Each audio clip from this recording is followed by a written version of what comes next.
as a district, that all voices matter, and we want this to be a place where we consider everybody in the room, and the district is here for everyone. And we really can say that in considering our new leader, the voices were heard, and we really appreciate being in a district where it's such an inclusive decision-making process. So thank you all.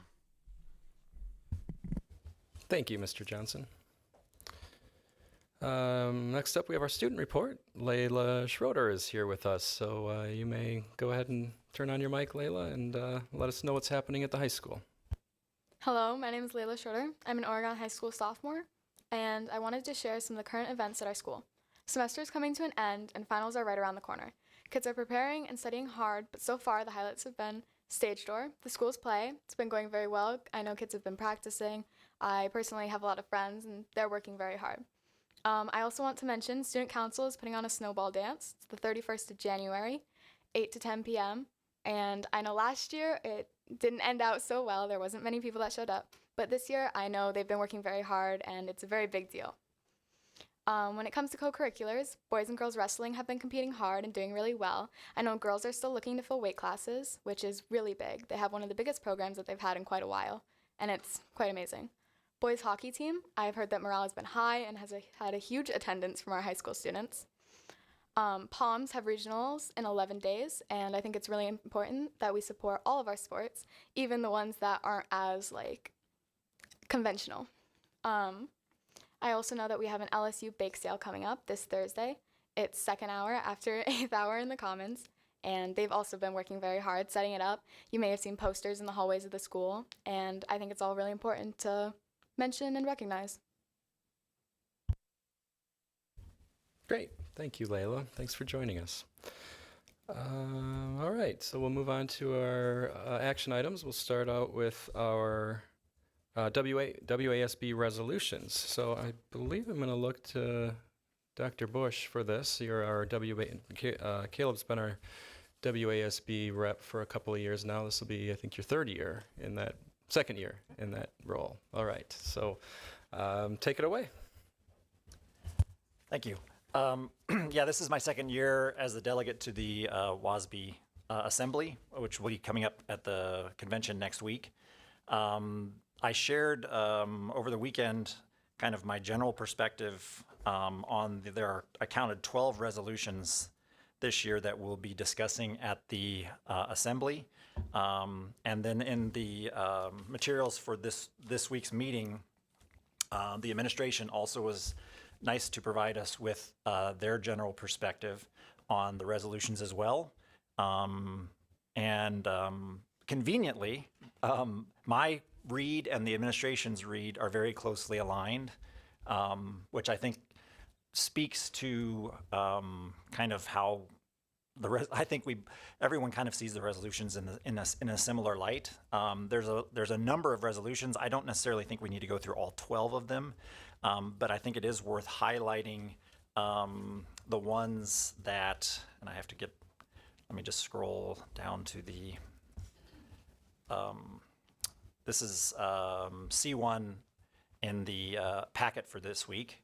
There are 12 resolutions in the packet, and the recommendation from the OSD administrative team also, like I said, closely, in fact, it's 100% match to my recommendation, that we support all of the resolutions except for Resolution 2, Resolution 8, Resolution 10, and Resolution 12. Those resolutions, if you would, just so that everyone knows, our Resolution 2 is a revision to the school district and school report card process. Resolution 8 is a resolution to recommend the creation of a public education endowment fund. Resolution 10 is a resolution supporting decoupling of public and private school funding. There's been a lot of discussion about this in the last couple of years. This resolution came up at last year's assembly and was also voted down at last year's assembly. And then Resolution 12 is a resolution encouraging schools to participate in IAA policymaking. That basically takes out some more specific language and kind of replaces it with some more general language in terms of how the division between the WIAA and the school districts and the WASB that represents all the school districts, kind of, they see their roles. I don't know if I have anything else to add, but we could certainly talk about a couple of the more important resolutions, and maybe the resolutions that we, the administration, and as I said, my take was not in support of. Yeah, so just a reminder, board members, what we're doing here is we're giving Caleb some general direction on how the Oregon School District feels about these resolutions, knowing that at the assembly, amendments will likely come up and the language may change a bit, and we're essentially authorizing Caleb to carry out our intent as a board. So I guess with that, I'd look around to board members. Is there any specific resolution that you'd like to discuss further, or any disagreement with our positioning? Yeah, Nathan, go ahead. Maybe not so much a question or disagreement, but could you just refresh us on the process then as you vote at the delegate assembly, then, if you don't mind? Sure. So next week on Wednesday, I think next week, Wednesday, is the delegate assembly. And the vast majority of the assembly's time is spent going over the resolutions. They are presented on the floor. People can get up and speak to whether they support or oppose them. And then there's a general vote held. Last year, there was some electronic issues, so we literally had kind of a show of hands voting, which is not ideal, but hopefully this year they get that figured out. And then if the resolution passes, it's just a resolution, so it really has no, it's just kind of a recommendation, like this is what the WASB would like to see happen, right? This is kind of, the stance of the organization and the direction they'd like things to maybe go, but it has no material policy implications. These are all just kind of like resolutions that recommend the future direction that they would like to see things like public education to go in our state. And then if things are, like I said, if things are discussed, they can be amended. There were a couple things that were amended slightly last year. I think, and the reason that I shared the information with all of the board before we talked about it today was I really do want to try to represent the perspective of the district and not just my perspective. And I think that's the goal. And I will go into the meeting with like a general kind of idea about how we see things. If something like fundamentally changes in the discussion, then I might change my vote. But last year, I think that happened with one resolution, but everything else was pretty much the way that we read it going into the meeting was how I voted. Yeah, that's super helpful. I appreciate that. And then this is what WASB would then take and then lobby for essentially then to make law. Okay, appreciate that. I did have just one for a question, but I don't want to jump in front of anybody Go ahead. else. Okay. You're up.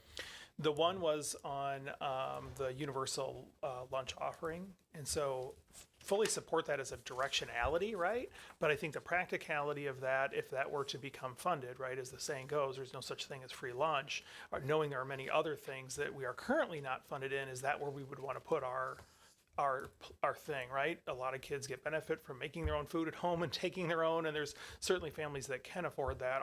Is that some, again, it's the likelihood of that progressing and this just being a recommendation, we probably don't need to spend a ton of time on it. So it was just more of a question that I thought I would raise. Yeah, go ahead. I think I had the same kind of thinking. Ideally, right, and the way that the reason I supported it, and it's really because of the way that it's worded, is the idea that it's establishing and funding a universal school meal program. I would love to see the state get behind, a universal school meal program, because I think that would speak to a lot of the concerns that we raise almost every month on our school board, both in terms of making sure that all the kids in our district get enough to eat. Also, the financial challenges of providing meals to all the children and students in our district. So my thinking is that if we had that fund, if the state supported it, that might address a lot of those questions and concerns. and for that reason, I'm supportive of it with the same kind of general concerns that you raised. No, appreciate that. I'm in line. Just was generally curious the thinking. Appreciate that. Thanks, everybody. Other questions? Leslie? So I have a question and I have a statement on the school lunch one. So that's been up for the last 3 years with different wordings. This is the first year they've actually worded it as funded. And so I appreciate the fact that, because it's failed the last 3 years for that exact reason, because no one is willing to put it out there that, hey, we should do this, but then not have any funding. But it is a worthwhile endeavor. It's just a matter of like, how could we get that funded as a state? Because 2 years ago, you were the delegate assembly. Last year, I was the delegate assembly, and I think you voted no on this. In the two years ago, I voted no on this resolution last year, and it was precisely because of the fact that there was no money, nothing in the wording involved. Let's get some money behind this, and they finally changed that, and I'm hopeful that because they've changed that, it might pass. Yeah. So then the question I have, actually, it's not really so much for you, Caleb, because you kind of went over your thought process in the email, but I'm curious from the administration on the amendment that Kettle Moraine is making, and I'm wondering if you could discuss your thoughts on that, Leslie. Thank you. I would oppose that because I think it splits actually the power of creating a resolution at all. So I think that it's part of the process to have people disagree, but still find, but supporting something as a whole. So I would say no, I think it breaks up the power of WASB resolutions. I suppose just so that everybody understands what we're talking about, in addition to the 12 resolutions, there's also this year, the Kettle Moraine School District is proposing an amendment to the WASB bylaws, which would create 2 tiers of membership for school districts, 2 classes of memberships. One would be an active membership where you get to vote on all the resolutions. The other ones would be limited active members, which I think that's how Kettle Moraine sees themselves, that they would enter into that kind of arrangement, and you would be you would pay less in terms of like your participation fees and dues into the organization, with the caveat that you don't get to vote on the resolutions. And I think I would agree completely with what Dr. Bergstrom said. You know, we have votes on all of these resolutions every year. Sometimes you're on the winning side, sometimes you're on the losing side. That happened, I think, last year. I voted on something that I was on the side that lost, and that's just how things go. That's just the world that we live in. Although I will say, if you're consistently on the losing side, that maybe it says something about your perspective, but that could be another discussion altogether. So that's the issue, right, is that they're talking about creating this second tier or second class of membership that they call limited active members. And what that means is that those districts, if they choose that status, then they basically say that the resolutions that WASB passes in WASB's position doesn't necessarily represent them. And I don't agree with that perspective. I think it's perfectly fine to have political debates and discussions, and for districts to see political issues and the direction that the state should head in different ways. But I don't think that means that if we can't see eye to eye, that we then just kind of like, split and go our separate ways. We work together and try to find common ground where we can, and just understand that we're not always going to have common ground. That's just how things are, and that's okay. All right, other questions? All right, so Caleb, do you want to make a motion? Or anyone else for that matter, I guess? You want to do it? I can make a motion to give Caleb to be the official delegate for the Oregon School District and negotiating at the WASB session to, vote on and represent the OSD's positions. I would second that.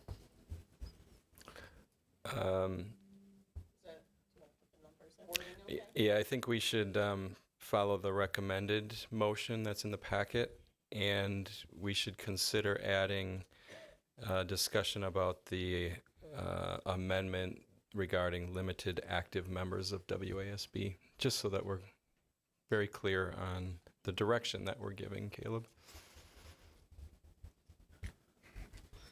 All right. Do you want me to just read it? Thank you. There it goes. I move that the OSD administrative team recommends support in the WASB Delegate Assembly for all of the resolutions above except for numbers 2, 8, 10, and 12 as written. And do you want me to include that Caleb has the ability as the official delegate or no? Our parliamentarian is weighing in here. Oh, please. Do you want to say the? Oh, thank you. Sorry. Oh, Okay. Do you, instead of administrative team, would you like to say Oregon School Board, since the board is giving Caleb the authority? I know that's not in the purple, but yes. I would be happy Just as a to. point of order. Okay. And So then pu- should I expand on it to give Caleb the? You may, but you don't have to. If that's what you want. All right, I will amend my motion to be that the Oregon School Board recommends supporting the WASB Delegate Assembly for all of the resolutions above except for numbers 2, 8, 10, and 12. I will second that motion. Should we just do a separate motion on the bylaws? we have a motion and a second, so you can propose an amendment. Yeah, can I propose an amendment to include that the district does not support the bylaw amendment being proposed by the Kettle Moraine School District? Is there a second to that amendment? Second by Leslie. So let's take a vote on the amended language. Katie, I'll have you do my work for me. Ms. Bijak? Yes. Ms. Wright? Yes. Dr. Bush? So just a clarifying question, we're voting on just the amended language right now, so this was the language about That's the correct. bylaws? Correct. Okay, then I'll vote yes on that. Ms. Garrison? Yes. Mr. Hensel? Yes. Dr. Lakuta? Yes. Mr. Pankratz? Yes, motion carries 7-0. So now we have an amended motion in front of us, which is, as was written or read by Dr. Lakuta, and we've added the language about voting down the limited active membership of WASB. So we will now vote on this full motion. Katie? Dr. Lakuta? Yes. Ms. Wright? Yes. Ms. Bijak? Yes. Dr. Bush? I think I'll abstain, just because it's like empowering me, and I feel weird voting to empower me, so I'm gonna abstain. Ms. Garrison? Yes. Mr. Hensel? Yes. Mr. Pankratz? Yes, motion carries 6-0. Great. So, Caleb, thanks for being our representative. I always found the WASB Delegate Assembly a fascinating process. I think other people would use other descriptive words for it, but it is really fascinating to see all of the districts from the state come together and debate their kind of specific wants and needs for public education in Wisconsin. All right, thank you all for working through that. Next up, we have a request waiver for DPI regarding Act 95 tiebreaker for Wisconsin Guaranteed Admission Program, and this is Dr. Tanner.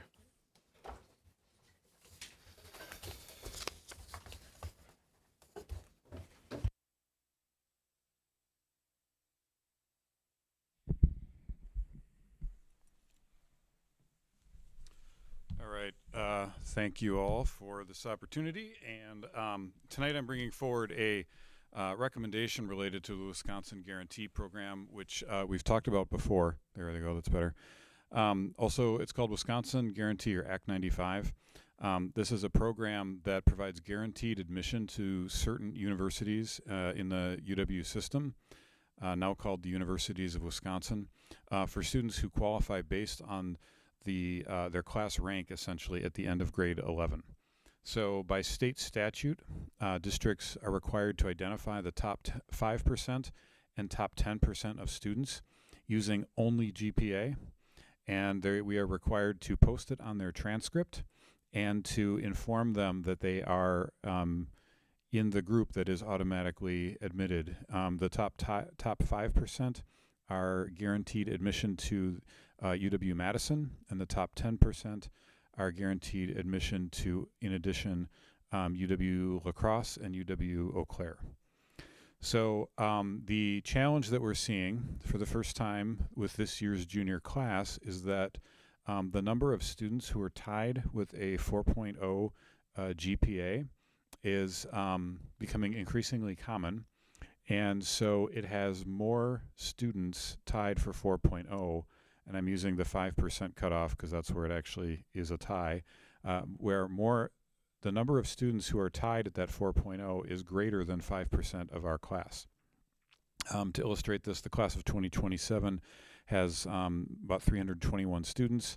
At this time, 27 students have a 4.0000 GPA. But 5% of the class equals only 16 students. So we have 27 who are tied, and 16 is 5%. Because more than 16 students share the top GPA, GPA alone doesn't allow us to clearly identify the top 5%. Now, philosophically, we would say that all those students who are tied have a GPA that indicates they are in the top 5%, and we would send them all. Which we will do and we will continue to do at this point. However, others disagree on that, and so we are in a situation where the legislature put in place a plan, basically without consulting either the UW systems or DPI or the schools, to put us in an awkward situation. So the UW system is expecting only the number of students that equal 5% of the graduating class to be incoming through the Wisconsin Guarantee Program. Now, up till this point, we haven't had an issue with this, but there are some schools who have said we are going to be sending many more than 5% of our graduating class because they all have a tie. And certain districts have tried to address that in different ways. Not because we agree that we shouldn't send that many, but because we've heard indications from the UW system that they are not pleased with the legislation. And so there could be some uncertainty in the future if they choose to do a tie break, which they currently can't. But the UW system has said that if they tend to, if they notice a pattern of certain schools sending a number that is greater than what they would have expected, they may remove them from the guaranteed admission process and send all of those students instead through the regular holistic admissions process. So I talked to the assistant or vice president of admissions for the UW system, and she said that actually is a likely process that they would do when possible. Right now, that doesn't seem to be being done. But she said it's quite likely that they would do that as a matter of practicality to give them the opportunity to break those tie breaks using all the other criteria they typically use, which is holistic and not just based on GPA. I kind of agree with that under the idea that we have a whole child emphasis and we shouldn't just be using GPA. However, to get more clarity, I also talked to the UW-Madison admissions system, and they gave some interesting information, which is that currently they are keeping track of how many students are actually applying under the Wisconsin Guarantee Program for at each year at each high school, and they are calculating how many they expect, and they're making note of that difference. They are keeping track of the school districts that are sending more than they would expect, and they're communicating that to the legislature to indicate the scope of what they see as the problem with too many students being automatically admitted and bypassing their holistic admissions process. So according to the UW-Madison Admissions Department, they are currently following the law, which does not allow them to do a tiebreaker, and so they are admitting all students that we mark as in the top 5%. Who eventually apply. They still have to apply under the system. but they're sort of automatically admitted. But they said that as they're keeping track, they are taking those Wisconsin guaranteed admission students and they are also running them through the holistic admissions process. And when I asked why, they said it's because if the legislature in the future allows some sort of a tie break, they will then have the information available to them to implement a tie break.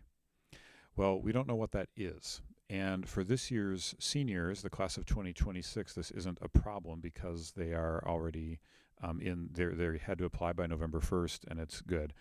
However, for next year, class of 2027, which is this year's juniors who this applies to, we don't know what's going to happen in the future. So in order to provide some certainty and some specifics about what that tiebreak would be, we would like the board to approve asking DPI for a waiver so that we can identify the actual criteria and communicate it to our students and parents so they're clear on what the tiebreak procedure will be from us. So we have in the purple action item the proposed criteria that we would use, which I worked with Maggie Zwicky, the high school principal, to determine.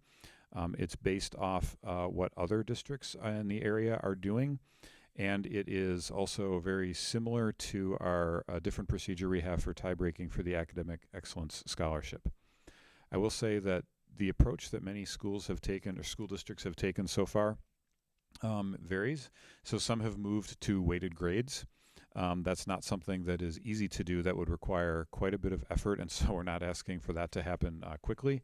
That was kind of a long procedure for most of the schools that did it, but others have done a similar process with different tie-break procedures very similar to the ones that we have done. So DPI has offered to allow us the opportunity to ask for a waiver, and it requires board approval, so we would like your approval to proceed with that waiver submission to DPI. And I anticipate you have questions. Thank you, Dr. Tanner. Questions? We'll start with Nathan. Yeah, I appreciate all your work on this. Thanks so much to you and everybody involved.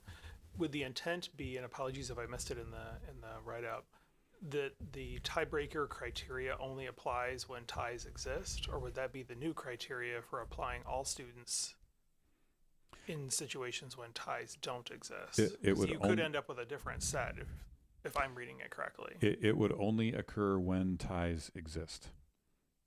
Okay. That's why the first criteria actually is the cumulative GPA carried to 4 decimal places. So just to avoid confusion, that would still be the same as we currently have it, so that GPA is the primary indicator. And then only if there are ties with that, we move on to tiebreaker number 2. And if that resolves all ties, we don't move on. But if that doesn't resolve the amount of if that doesn't reduce the number of students down to the acceptable level, then we would move to tiebreaker number 3 and then to tiebreaker number 4 if needed. Got it. Are there any other schools that are doing a more holistic review every year across 4 criteria like that? Or is it pretty much only when ties exist are we going to that? It's probably not. It's only when ties exist, and the reason for that is because the law specifically states that we have to indicate that, and we may only use GPA when that happens. Yeah. Okay, perfect. Thank you. I'm just curious about the and I'm okay with the language, but I'm thinking through the fact that right now in our district we don't have weighted GPAs or GPAs. Do we even have a situation where any of our GPAs would extend out to 4 decimal places at this point? Or well, we automatically calculate them at 4 decimal places right now. So yes. But are there numbers in the last 2 digits of the 4? Yes. Oh, okay. I can't imagine how that would be, but okay. So if you have a 4.0 but you get 1 A minus, yes, then you have a 3.99812 or something. Okay, sure. Or 3.9981, I think. Okay, excellent point. That's how. Yep, excellent point. Thank you. I guess my only other question would be, is this, if we were to question why people are weighting certain GPAs. Is it for this reason, to establish these GPAs with fewer ties? Yes. Well, some have done it. Some have had a weighted GPA before this, but Middleton, for example, specifically implemented this in order to implemented weighted grades as a response to this issue. Okay. Thank you. So I have many thoughts on this. I will just generally say that I am supportive of the tie-breaking procedure that you've put forth. I think it looks good. But I do think that it's worth discussing something more permanent, or like in terms of resolving this issue going forward. Because, and maybe that's weighted grades, maybe it's something else. But I would like, maybe if you start looking and the district starts looking at things like how many advanced placement classes or students have taken, it would be really interesting to see those statistics, because here's my thinking. I'm concerned that given what you just said, you get an A-. You say you're a student that's kind of on the edge between taking an AP class and not, and you want to challenge yourself, but maybe math, and I'm speaking from experience here because this is me, maybe math's not your strongest subject, and you take a math class, an AP math class, and you get a B+. 1 B+ in your entire high school 4 years, and all of a sudden you're not in the top 5% of your class. That's, to me, so what does that encourage? That seems to me that might encourage students to not challenge themselves and maybe not take risks. And it kind of turns college admission into like a game almost, like you're gamifying. And that's the problem with using GPA, I think, right? But that's a whole nother discussion. So I think we do need to think about something more permanent to address this, because I think and I do know that a lot of the students in our district that have 4.0s are taking AP classes and are totally challenging themselves. I get that. But my concern is that it might diminish that sense of purpose and initiative, and that's what education's supposed to be all about. And I just worry that we're sending a bad message. And so I think it would be worth it to have further discussions about this. And I think if we do get the data this year, because we're going to have to, it would be interesting to see what the breakdown is in terms of all of the students at the top of the class, how many of them are taking, how many AP classes they've taken, and how many. I think it would be interesting to share that information just so that we can think about a path forward, because I don't think this problem's going to go away. You know, it's a great problem to have, right? But it's also a bit troubling. And also the other thing too that I think is troubling about it is that, and I think this is great, as a school district, right, we don't rank our students, because that creates this kind of competitive mentality about education, which I fully support. But at the same time, we're forced into this situation where, to meet the letter of the law, to meet the intent of the Wisconsin Guarantee, which I agree with, we're kind of forced to rank our students. And I think we need to figure out a long-term solution that speaks to some of these issues and concerns. Thanks. I have, just so you know, I have had a couple of parents express that same concern. And I've tried to explain to them that, yeah, when the board published its position paper, Policy 136 on assessment for student achievement, one of the big things they put in there was removing class rank and valedictorian and salutatorian, specifically so that students would pursue more challenging classes and not just pursue a GPA. So unfortunately, Act 95 undid that and provided the incentive. And I mean, obviously, weighted grades would be a big change, but that is possibly, and there are many different ways to do weighted grades. There's like 7 main ones, but that does seem to be one possibility for a bigger change, because, to your point, there are students who may have taken 7 AP classes, got an A- in one of them, and have the 3.9981, which means that they don't even get the tiebreaker applied to them. Whereas a student who may have taken not very rigorous classes and didn't have as strong of a transcript may have still gotten a 4.0 and then would be into the GPA or the tie break, even though they were not taking maybe as challenging of courses because they were trying to, get the 4.0 versus increase their learning. So I agree, and we're trying to work on that, and I'll be happy to share the data that we come up with, because we're analyzing right now the AP class choices, because we don't want students to be pulling back on that. And we don't have a ton of years of data to look at, but we're trying to analyze that and make sense out of it to see if it's really influencing student choices to take a less rigorous course load. Heather?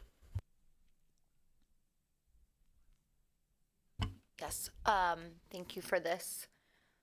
I am really glad I got into UW so many years ago when I did, because I don't think I'd be getting in now.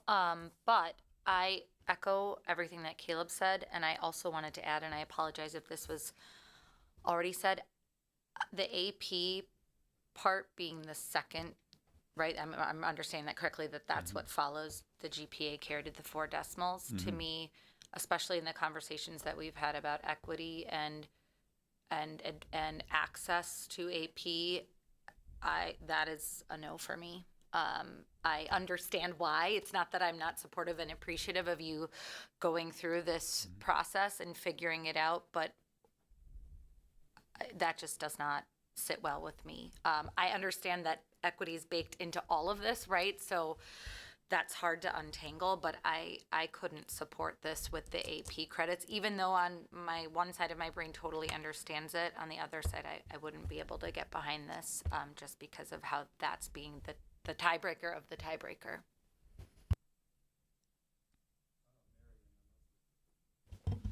Thank you, John. This is obviously a difficult situation to be in.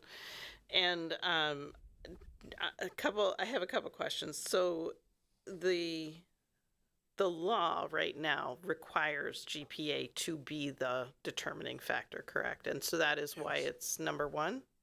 Yes, the law says we have to use GPA, and we may not use anything other than GPA. Okay.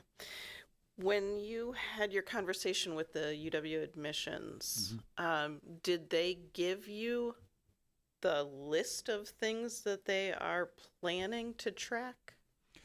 No, they just call it their holistic admissions process, Okay. which is what they generally, which is the standard admissions process that everyone goes through.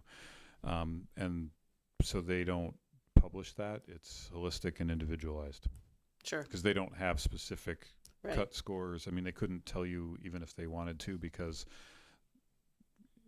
they're not just saying we're cutting it at this level. It's, hey, what were you involved in? That sort of thing. Yeah, and it probably varies every year. Yeah. Based on the number of applicants and the type of students. The other wondering I have is in this list there's no consideration of college credits earned, and I know we have a spectacular Spanish program that you can get up to 14 college credits, right, from UW Green Bay. Is that worth adding?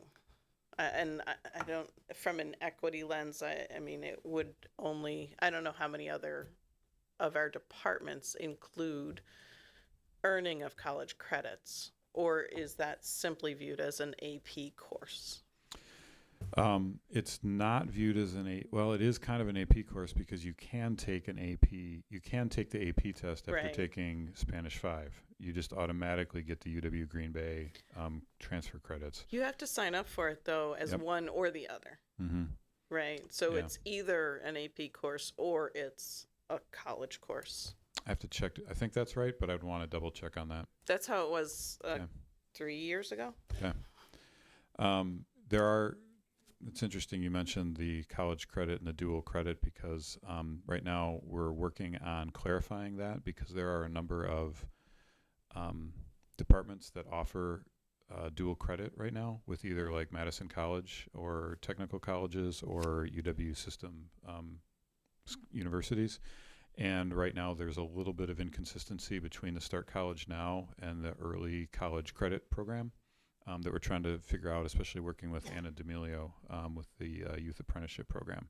So right now we have some work to do to be really consistent on what that looks like and which ones would, you could go all or nothing on that. Right now we've gone nothing, because there's a lot of different there's a lot of different classes that students take through outside institutions, and there are differences between them. And so we'd want to be able to look at board policy and the law and what we think really speaks to the strength of schedule, because we could also have students taking easier classes that are dual credit at another school, and they would also be sort of gaming the system that way. Right.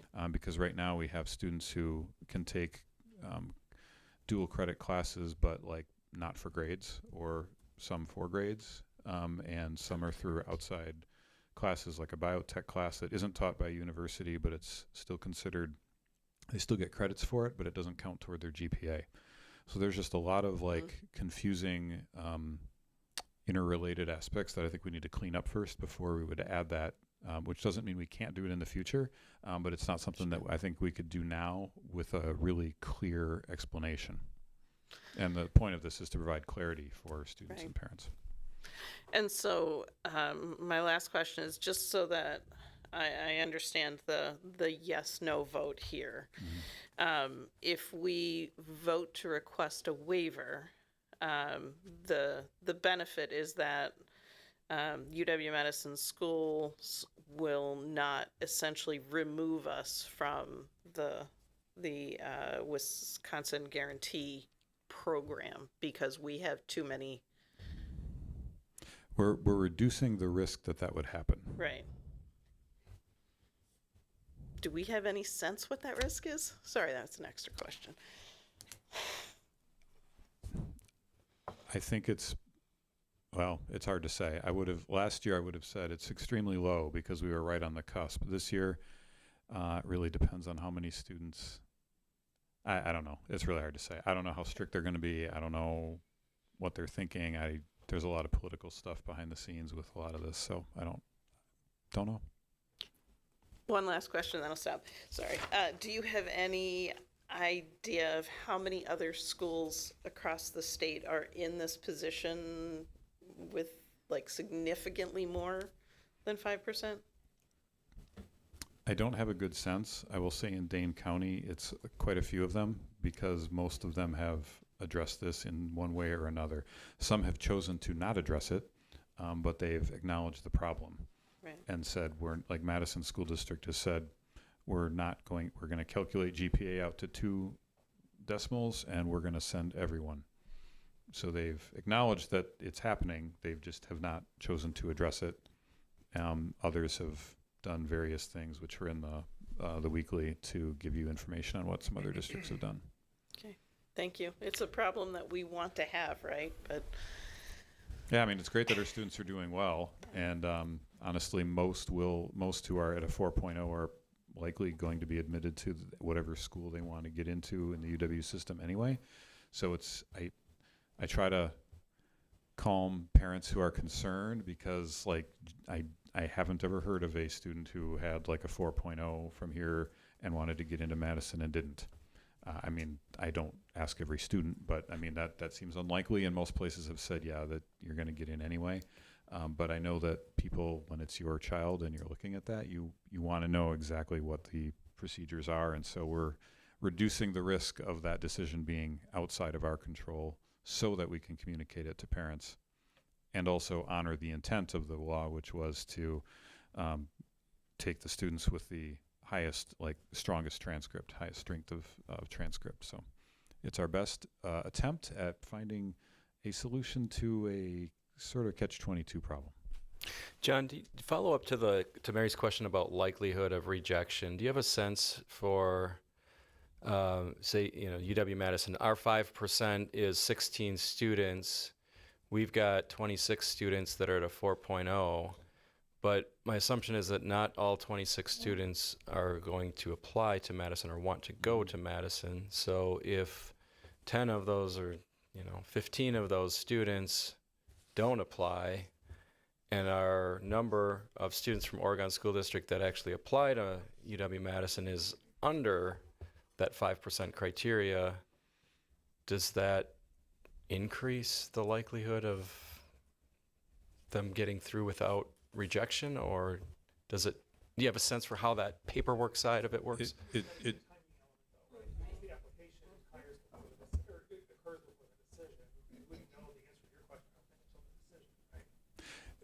Yeah, I mean, it's hard to predict.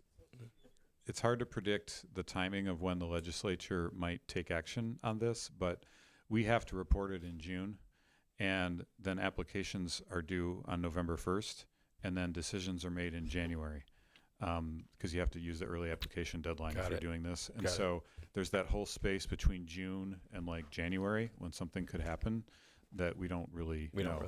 To your point, though, if admissions offices are taking note of which schools are sending too many students, I hate to even use those terms, but that's the situation we're kind of in. That's the perception of them. Then we wouldn't like be on their list or whatever. One question that a board member asked me earlier today was, well, can't we just like eliminate the students who aren't going to go to a Madison or to a UW system school anyway? Great idea. Timing is one problem. The other problem is the law actually doesn't allow us to do that. The law says we shall indicate on the transcript 5% or 10%, and we shall notify them that they are automatically guaranteed admission. Whether they apply, they still have to apply. So if they don't apply, we're never going to be on anybody's list of, oh, you're sending too many kids. But we don't have the option to not indicate that, according to the law. Okay, that's helpful. Thank you. So Leslie had a question, and then Caleb. So John, I wanted to clarify the recommendation you're asking us is that you would go and get a waiver or request a waiver from DPI based on these 4 criteria. Would that be a waiver for 1 year or in ultimate, till this whole thing is fixed? The way I understand it, it's for 1 year. Okay. And hopefully there'll be a fix to it so we won't ever have to have this problem. And then the second half of that is we kind of, like I spoke earlier with you about this, and you already mentioned that we know number 1 is already doesn't cut where we need to be. But when you go down the line, can you get to number 4 and then we are within that 5, or like, is there a chance that like you get down to number 4 and we still haven't hit that 5% because our students are so competitive with GPA and various grade type things? We will be under the 5% if we use, for this current year's class, if we use this, it delineates enough that we don't have a huge tie.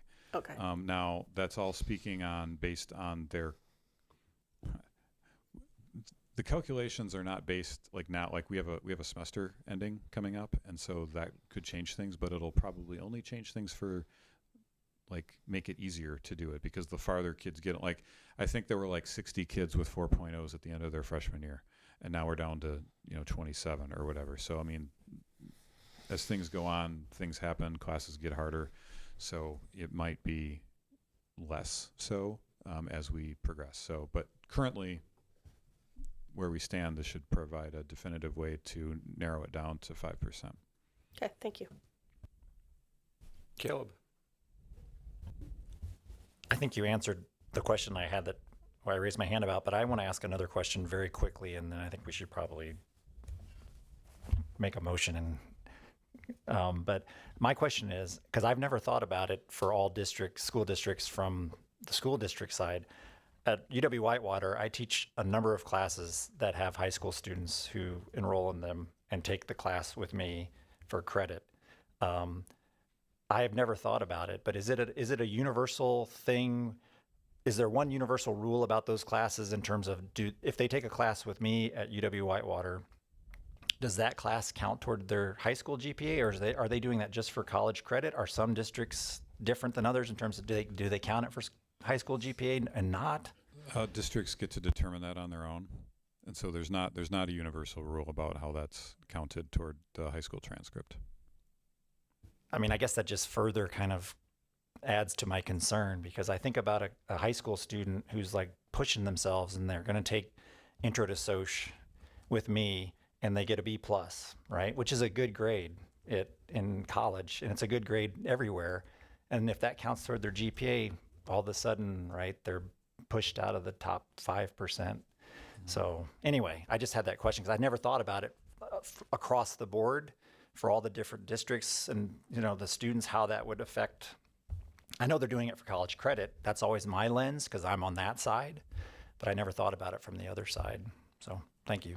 Yeah, I mean, to UW-Madison at least, and the UW system says that that's the advantage of the holistic admissions process is they would look at that student pushing themselves, taking a college class and getting a B+ and say, oh yeah, you're in. So in that scenario, they would probably say, oh, don't worry, even if you're not in the guarantee, like you're going to be admitted because we look at all those other factors.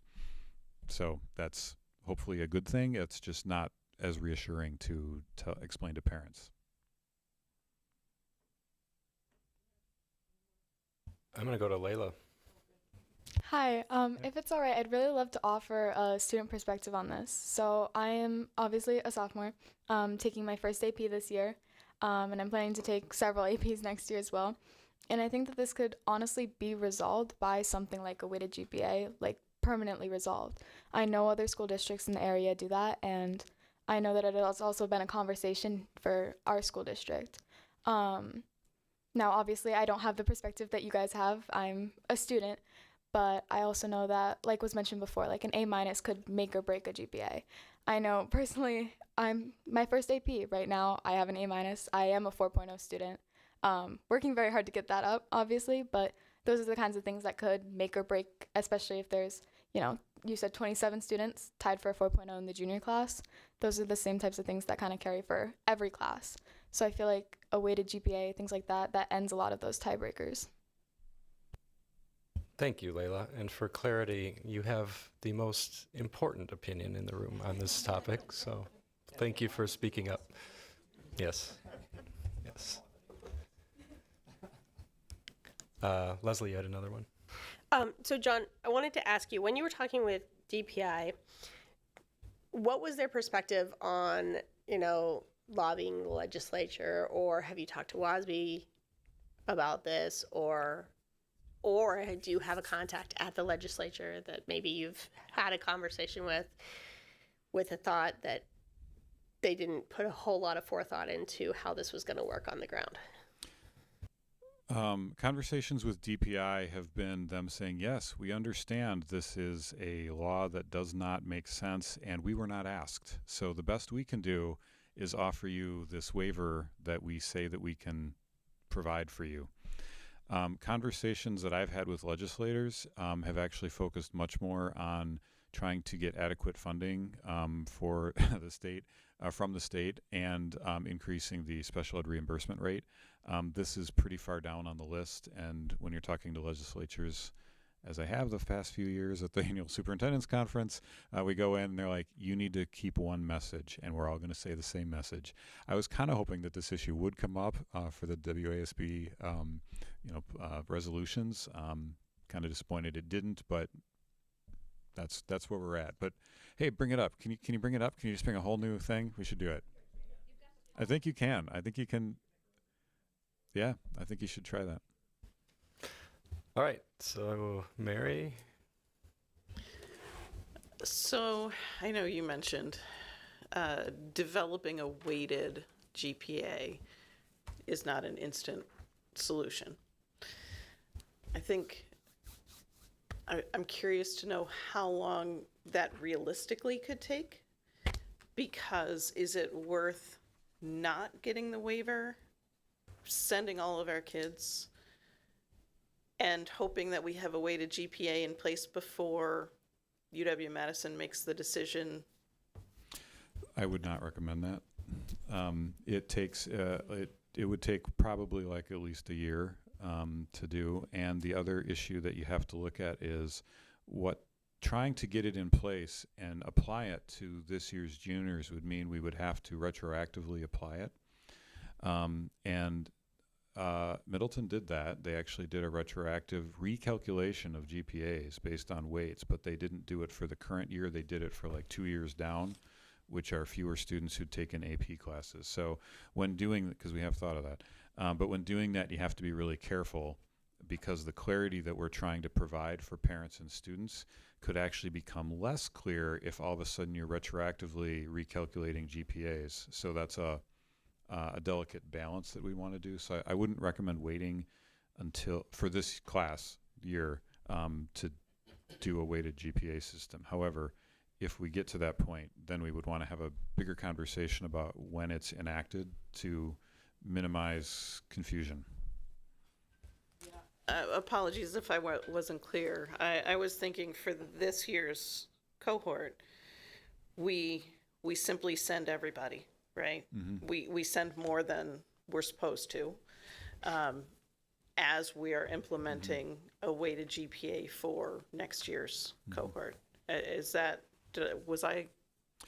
We certainly could. My worry with that is still that it's possible that the universities could ask the legislature to change the law to allow them to determine a tiebreak, in which case we wouldn't know what that is until it's probably too late to let our students know and adjust their things. So that, I mean, we certainly could do that.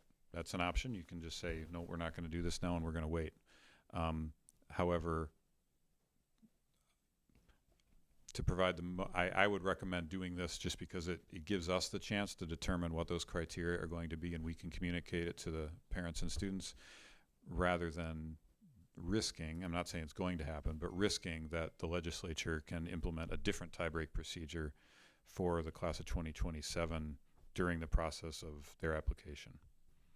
Don't know that that's going to happen, but they have kind of said they're trying to do that because they want clarity as well, because right now it's not a good system. Okay, is there a motion? So thoughtful way, you probably can't ask the opinion of making a motion and then make the emotion, right? But I think given the conversation around the weighted GPA topic, can we make the motion to endorse what John presented with the, I guess, what, directive that we also then would have a study on what it would take, both resources, timeline, to bring back to the board in an X number of month period, what's reasonable, right? I don't think we're looking for unreasonability here, so that we at least have a follow back on the next step and what the timeline for that would look like. So I'm thinking out loud with you all, but I think that's the structure of how I would like to recommend a motion for this, because then it doesn't just make a binary decision on this, it also helps accelerate us forward for a longer term fix. Yeah, and I would think we should consider starting this starting this conversation in the visioning committee, and then potentially that would go into, well, it would go into policy, I think, but you know, it'd be nice to start that high level thinking at visioning and then move it to policy to iron out the finer details. But yeah, that, I mean, you could certainly include that directive as part of a motion. Unless you'd rather it go to subcommittee, and then in which case we can just make the motion to approve the waiver. I'm pretty flexible. I mean, procedurally, I think we could accomplish the same thing. Yeah, I mean, I think we can, you know, we can take up anything we want within the committee, and we don't need that directive, so. So I'm going to take a stab at making a motion here. So I'm going to make a motion that we, the board recommends that we authorize the administration to submit a waiver request using the tiebreak procedure as outlined for this year only. I think I would like to add that language. So that's the motion that I think would work. I think Heather made a really good point that makes me apprehensive about the whole equity lens of with the AP classes, but I don't see we have to do something this year. And I think this is an imperfect solution to an imperfect policy. And it's the best we can do. So I think that's what I would like to move. Okay. I'll second that. Motion by Caleb, second by Anna. Further discussion on the topic? Mary? Does the GPA by law have to go to 4 decimal places? No.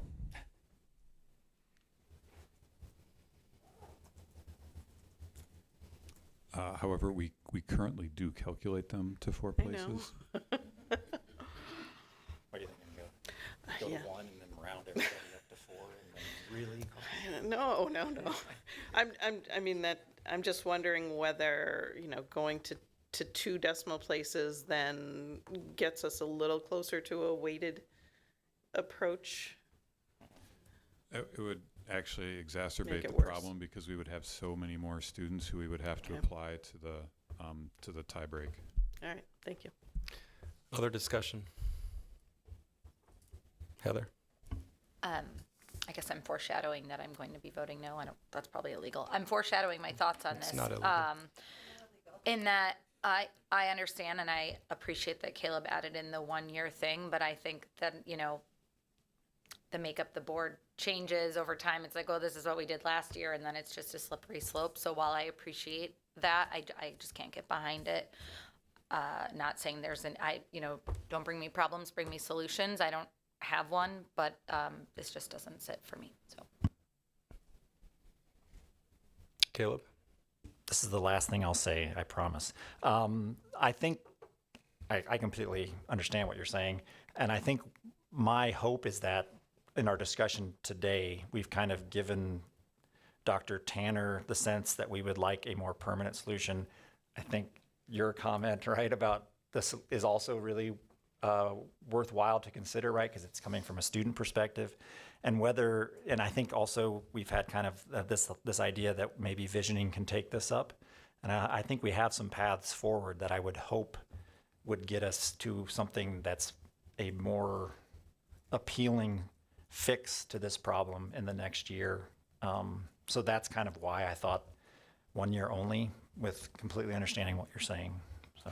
Yeah, I mean, I'm supportive of this. It's not a perfect solution. I agree with what you said, Caleb, that this is imperfect, but I'm feeling like the risks are too great if we were to have a rejection of our numbers of students that exceed that number. That would be that would not look good on the district. So I'm supportive of it this year, with the understanding that we'll continue to do some work to develop a long-term solution for future years. one Heather? more clarifying question. Obviously, I know we're talking about the kids who are graduating this year. This isn't the issue. It's kids who are juniors. So remind me the timeline of when the auto, when it goes, when does the 5% people go to UW-Madison? Like, not attend, but when does their information transfer? So whenever we post transcripts, which is generally June it's following graduation, usually by a couple of weeks. So usually by the end of June, we finalize the transcripts. And so at that point, we're required to indicate whether they're top 5% or top 10%. We then are required by law to notify the students and students, because they're 18 at that point usually, that they are in the top 5% or 10%, and what their where they are automatically guaranteed admission. We don't actually send the information to the UW system. The students still have to apply to the school of their choice. Right, I remember that now, thanks. But as they do that, they have to do it on the early admission deadline. And when they submit their transcript, it says top 5% or top 10%. And then the colleges are obligated by law to accept them. Okay, then my follow-up question, and then I'll leave it.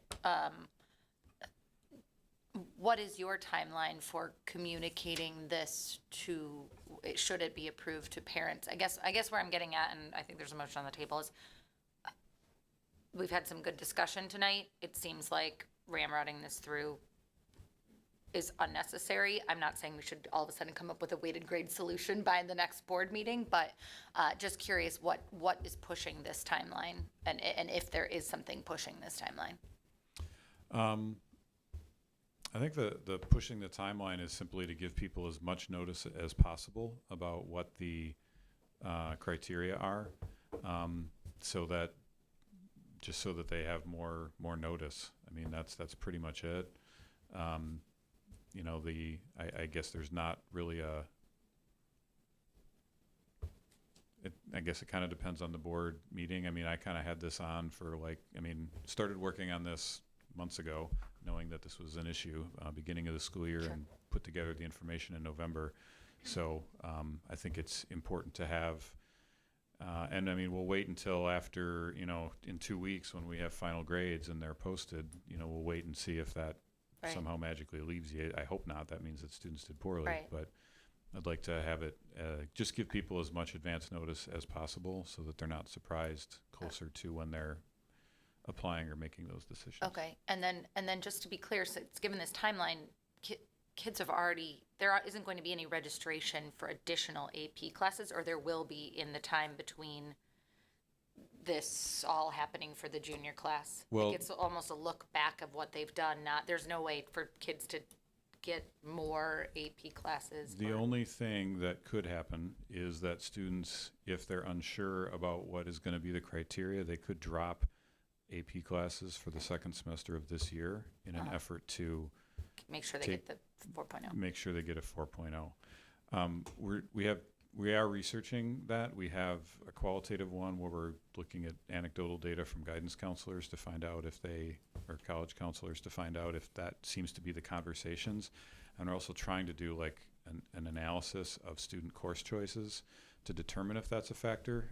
Right. There's just not a lot of data because it hasn't been around that long. But So it's only for this coming semester, though, starting in a couple weeks, right? This is really in the timeline is all that's in play in terms of new information to this list. Okay, got it. Any other discussion? If not, Katie, please call the roll. Dr. Bush. Yes. Ms. Bijak. Yes. Ms. Garrison. No. Mr. Hensel. Dr. Lakuta. Ms. Wright. Yes. Mr. Pankratz. Yes, motion carries 6-1. Thank you for that. Thanks, Dr. Tanner. thank you. All right, we are now moving on to our employee handbook, HRA, our health reimbursement account for eligible employees. I will imagine that's Mr. Wyland. Actually, it's Ms. Jonan. Oh, Yes. Ms. Jonan. Just for the record, I would have weighted Phi-Ed, my hardest class, but I was very strong in math, so here we go. All right. So we always ground ourselves in our mission statement and what we value, and I'll go a little bit faster because I know we want to hear from the middle school and take questions at the end. One of our goals that the board set as priorities was to retain and recruit high quality, collaborative, and diverse staff. So this is in line with that priority and goal. As we know, the teacher in the classroom has the greatest impact on student success.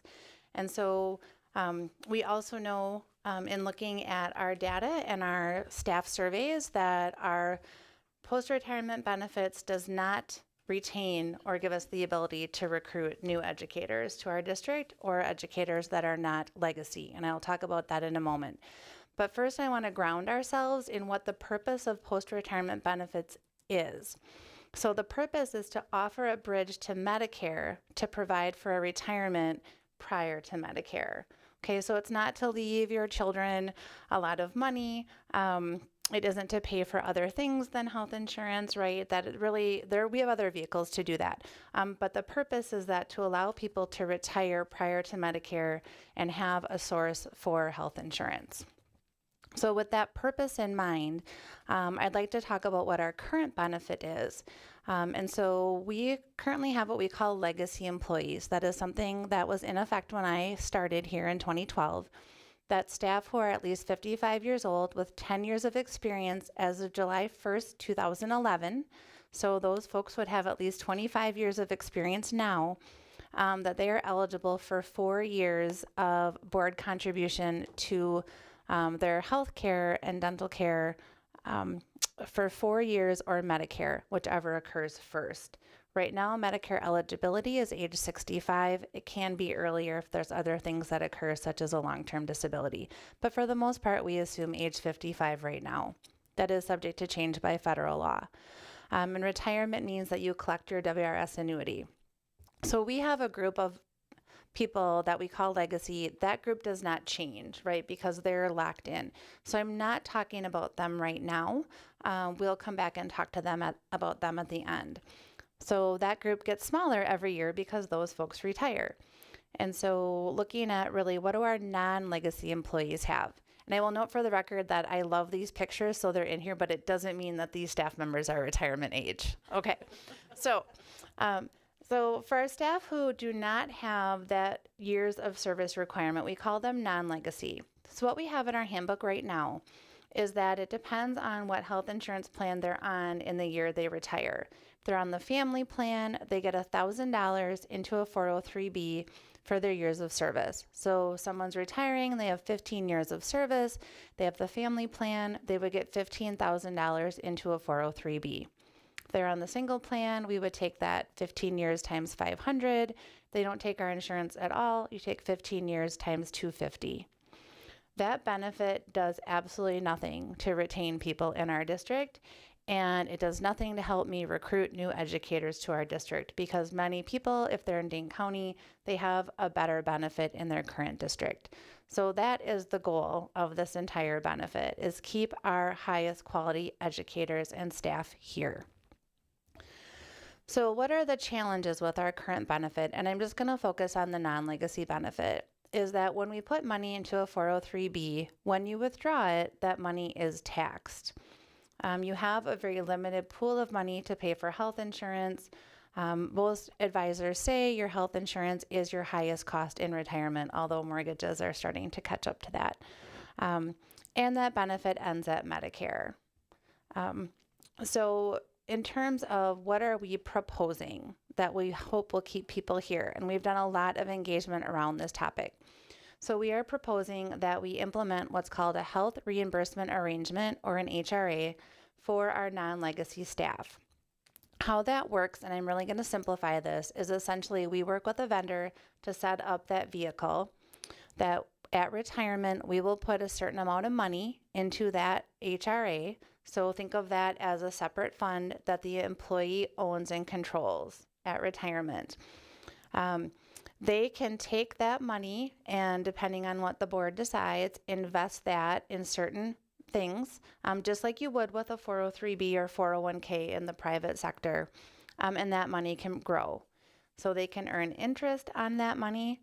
How much they earn depends on the market and their investment choices, and then they can submit expenses for premiums only.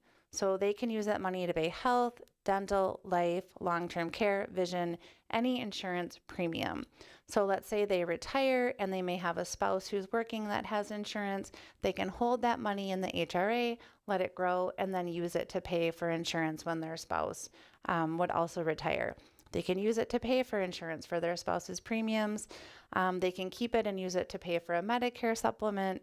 The only caveat is that they have to use it for insurance premiums.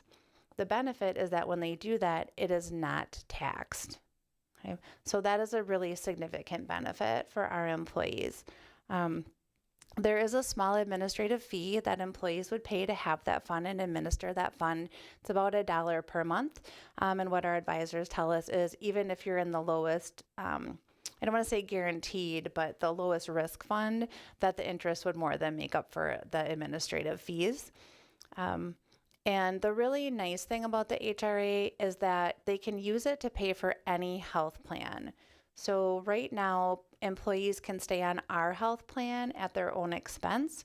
And for our legacy employees, their benefit is tied to our health plan. You must be on our health or dental plan.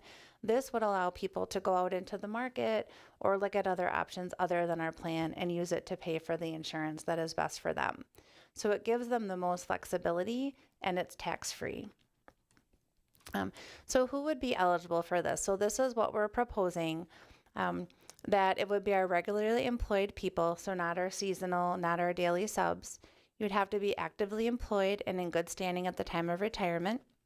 You'd have to retire at the end of the school year or at a date approved by the superintendent. It's very hard for us when we have mid-year retirement, so we want to give an incentive for those school staff to finish the school year where the position is, that's important too.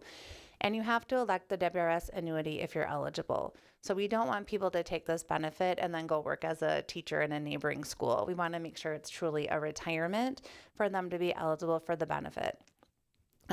One of the things when we started doing engagement sessions with staff is I was recommending we have a retirement age of 57 because 99% of our employees retire at age 57 or higher. The goal is retention, so we'd like to keep those employees at least until age 57, and there's some actuarial benefit to having age 57 as part of the requirement in terms of having the plan be funded. What we heard from staff is that staff felt that since we're changing this and it's going to be at least January, that if they were 55 and they were going to retire this year, that was a hardship for them. And we certainly don't want that. So what we talked about at policy committee, and I should say this is a recommendation from policy committee, that we would tier in that age 57 approach. So for this school year, the minimum age would be 55. Next year, 56 minimum age. Year after that, age 57. And then it would continue at 57 from there on, with the caveat that the superintendent could make an exception for extenuating circumstances. Like, let's say we had someone who's age 55, was on long-term disability or WRS disability, wasn't able to come back. We would consider that a retirement at that point, or their spouse had a very significant condition and they had to leave for care for them and they couldn't work anymore. And so our consultants are saying that that's legally okay to do that. So with that, you'd also have to have at least half-time, 0.5 FTE for professional staff, because that's our benefit eligibility. And then for full year hourly and school year support staff, you'd have to have an FTE minimum of 0.75, about 30 hours a week. And then we'd keep that minimum 10 years of service. So in terms of professional staff, the amount that we're proposing is a maximum of $66,000. And again, trying to incentivize retention, that at retirement we would calculate $4,000 per year for the first 10 years of service, and then $5,200 for the next 5 years of service, with a maximum benefit of $66,000. And so at retirement, we would calculate the benefit, and then we would pay that over 4 years. And that payment would end when they either hit that maximum amount or they reached Medicare eligibility. And we would probably calculate that payment amount in months, because people turn 65 are eligible for Medicare at different parts of the year. And so we could calculate that as a monthly amount and then divide out those payments. It does provide for survivorship benefits. So whatever amount the employee is entitled to, if they were to pass away, that amount would then be calculated for dependents on their plan. So if you had a 22-year-old child on your plan, you could use the HRA. But if you had a 30-year-old child, then that money would not go to your dependent. It'd be a dependent on the plan. And so I gave 2 examples there about how this would work. So for full year hourly and support staff benefit, it works the same way, but the amount is different. So we're proposing $2,000 for the first 10 years of service, and then $2,600 for the next 5 years of service, with a maximum amount of $33,000. So as you can imagine, what we heard from our support staff is that they would prefer that they have the higher amount. And some of them felt like we don't value their contribution as much as professional staff. And I tried to reassure them that that's not true, that was a decision made based on listening to them, because when we surveyed them, they talked about that their highest priority was wages, and then the cost of the health insurance. And so what they told us is that if we didn't put some more money there, then they wouldn't be able to make it to retirement in the first place. So we did use monies that were budgeted and put that money into the education assistance schedule. And then this next spring, I'll be looking at the custodian and admin assistant schedule to see what we can do with that. Although those positions are much more competitively paid compared to our other school districts than our education assistants were. So it's really a result of listening to their feedback and putting the money that we have in where they want us to prioritize it. And as with anything, we will continue to study this benefit to ensure it meets our retention goals. And if it's not, then we will revisit that with the board. So I had a slide on this, so I talked about that. And we also, so we've been working on wages. We did implement steps and milestones with some of this money, so that was also really significant to them. And we have a health insurance committee that's working on our insurance benefits now, because our contract with GHC is up at the end of the school year. So stay tuned for that recommendation that'll be coming in the next month or so. So how will this help retention? So first and foremost, it'll be more money for non-legacy staff. It's not tied to any health plan. It gives them flexibility. You're not limited to Dane County with the money. It's yours to invest. and eventually we'll have that retirement age at 57 plus. And so you can see there, just for someone, like I use the example of Isabel, who has been an EA for 14 years.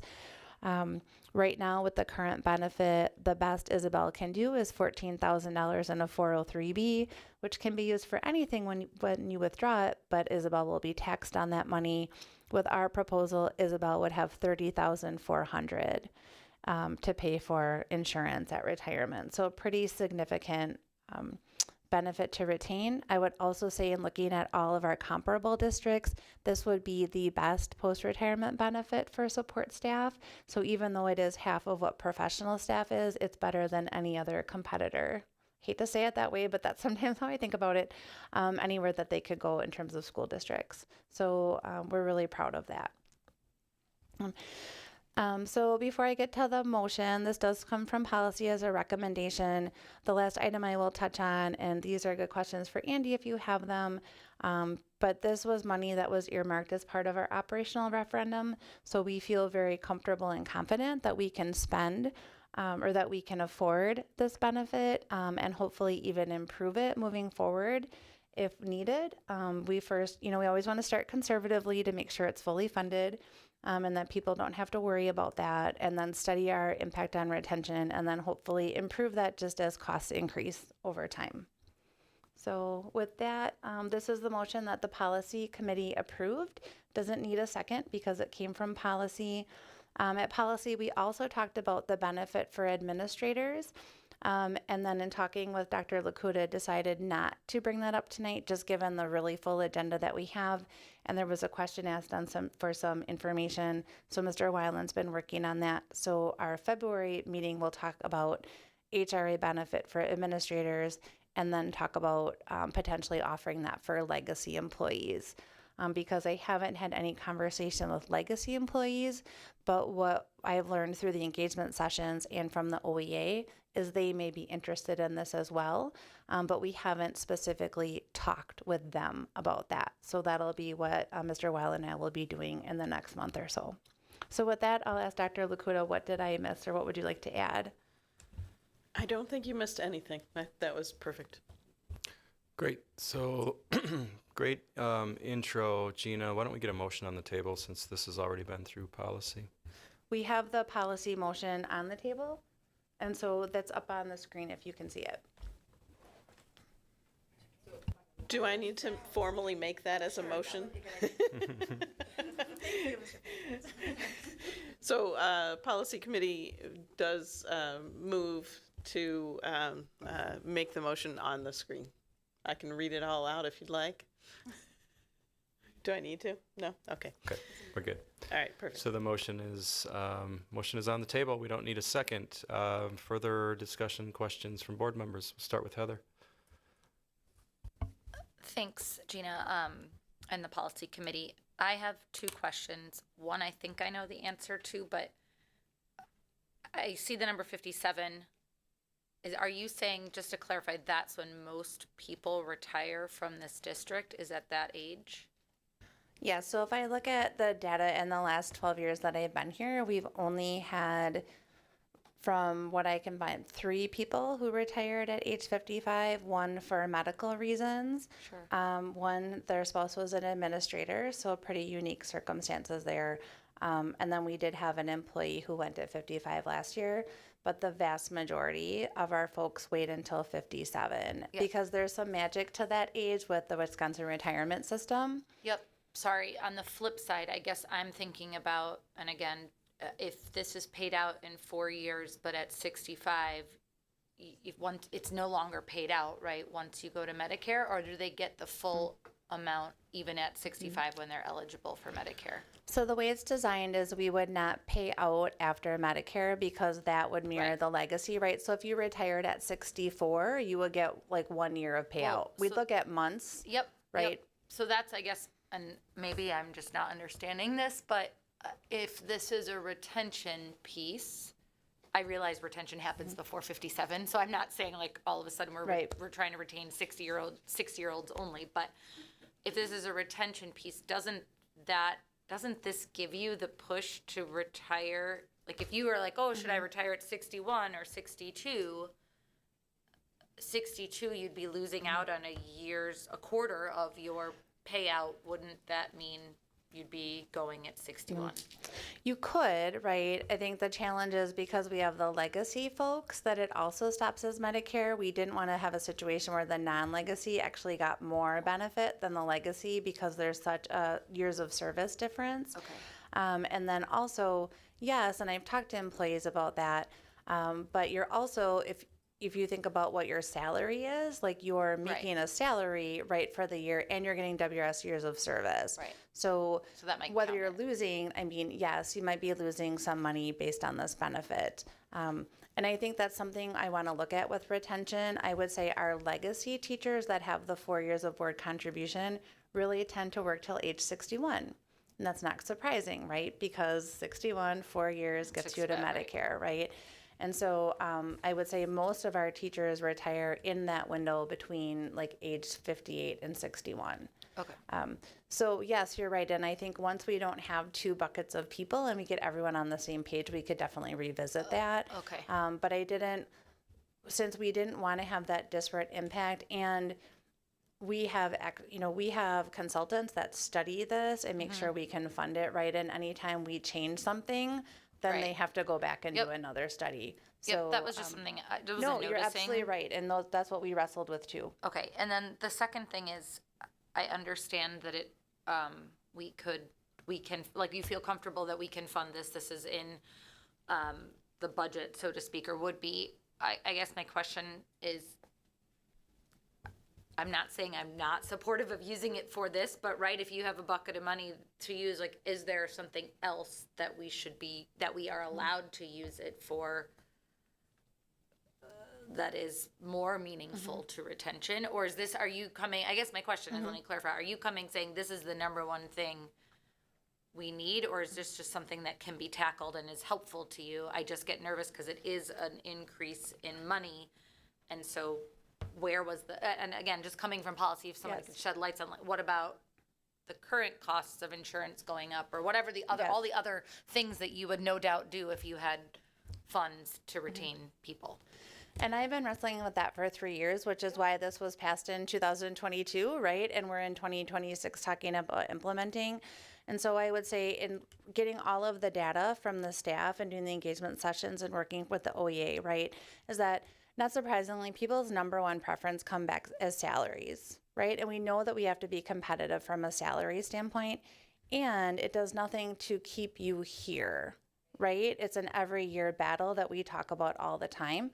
And then people talk about insurance costs. But again, if you look at other Dane County schools, we're all about in the same boat with health insurance costs. We're all doing different things, right? And so when we identified, though, was what is keeping you here? I mean, it's always the people, right? And the culture. But this was identified as a huge issue that our retirement did nothing to keep people here when they were in this bucket. And so I feel like we've implemented the other items that people have identified, right? Like we did the extra step. That was very important. We did the milestones. That was very important. To me, this is the next step of making our benefit package something. And when I try to recruit people from other districts, because we are a destination district and we do attract people with experience, and that has been the one thing that has gotten in the way of people leaving their district when they're in their mid 40s, is they're looking and seeing, okay, like, you know, our pot is 66,000. Like, I'll be candid, like another school district that we do want to hire teachers from, their pot is 88,000, right? But with our salary schedule, now I can make that up if this is our benefit, because I can talk about that. But when it's 14,000 versus 88,000, I can't, that is a barrier to me recruiting a staff person. Super. That was just me, because I'm policy committee, bringing it to the big board. I think it's super helpful just to hear the train of thought in a succinct manner. So thank you.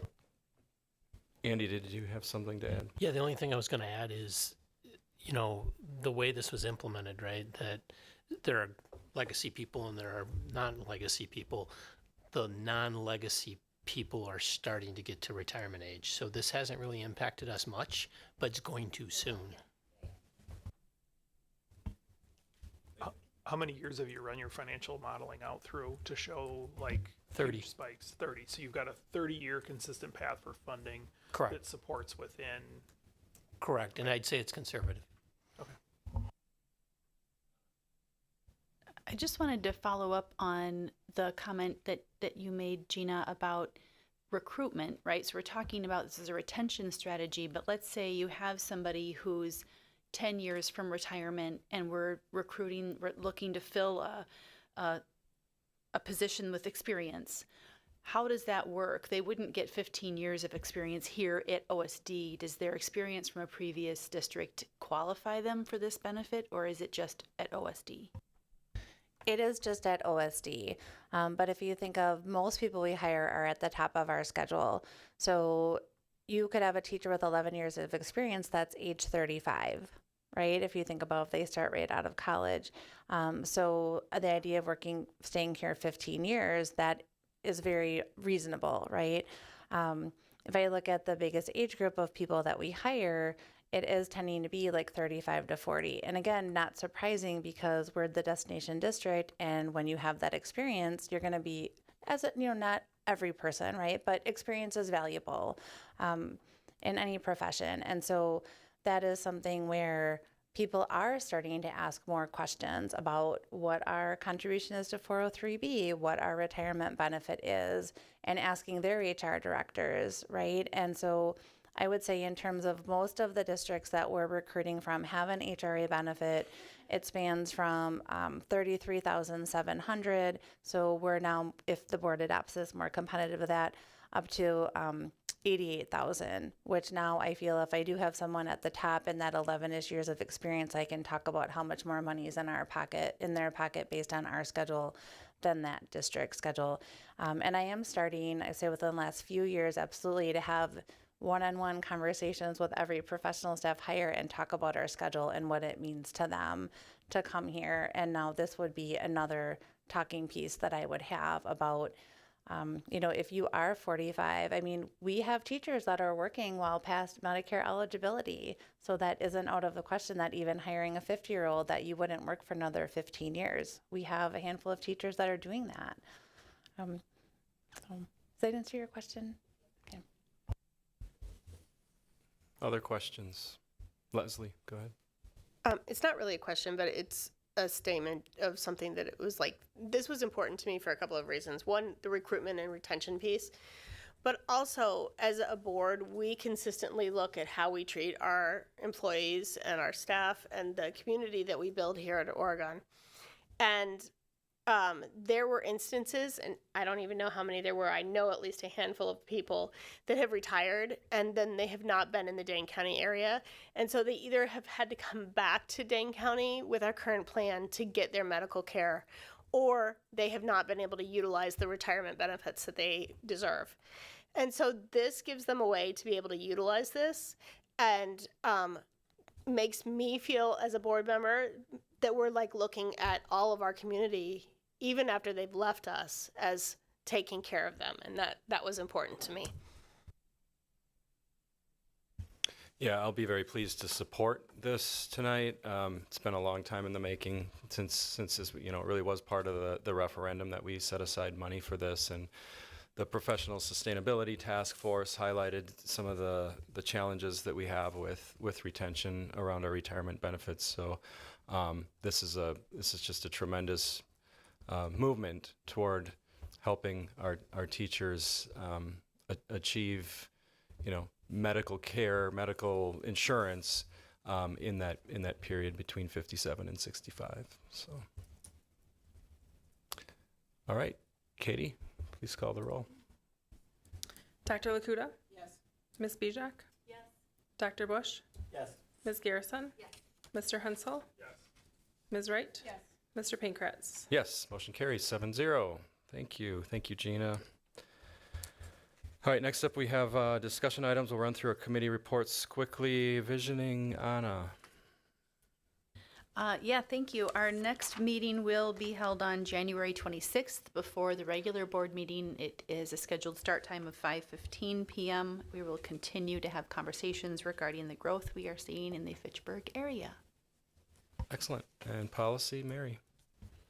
Thank you. Yeah, policy meeting met on January 5th. We talked about the post-retirement benefits.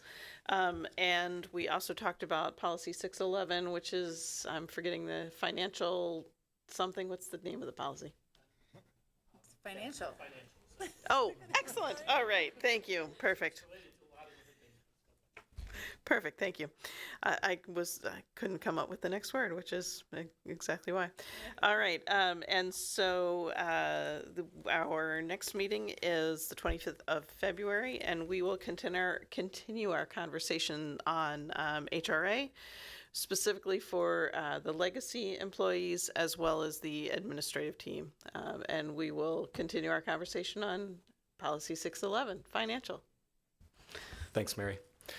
All right, next up we have visioning and strategic planning. Dr. Bergstrom. I'm really excited to start talking about this because that will bring our middle school principal, Heidi Walter, to the table. Because tonight we will be talking about the middle school and their progress and their goals. And it's very much in service of, you see on the planning framework, the Portrait of a Graduate Vision. It's in service of the Board of Education's goals and annual priority. So everything we do, as we've spoken about with other schools that have presented, is grounded in our mission and is in alignment with our values.